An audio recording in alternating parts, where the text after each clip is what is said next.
You okay? What happened? Huh? What happened? Nothing. This is just too sticky for me. I mean, look at your fork protector. My front wheel keeps locking up. Oh shit. Yeah, I keep wondering why I'm fucking up the corner, and it's because there's water shit on my tires.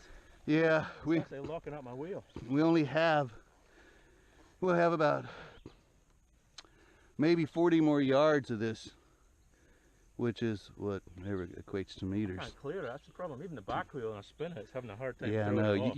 you don't. This is the area when it's wet. This is where you want to use all your energy to spin your wheels clean. Yeah. No doubt. I think I'm fucked. Is it a road here, or should I just go back? Once you make it past this, it's done. There's no more of this clay. I'm not sure I can though, because like I say, I'm barely moving and my front wheel's just going out from under me. Yeah, you just need to clean out the lugs. Hold on a second here. We can make that happen.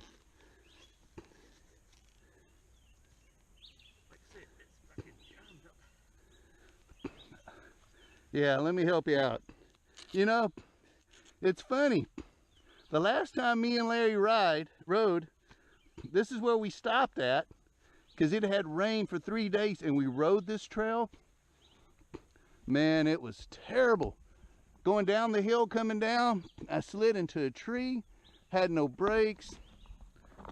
Yeah, when I rode it last time, there'd been a lot of rain and I was worried about what it was going to be like. Now, there'd been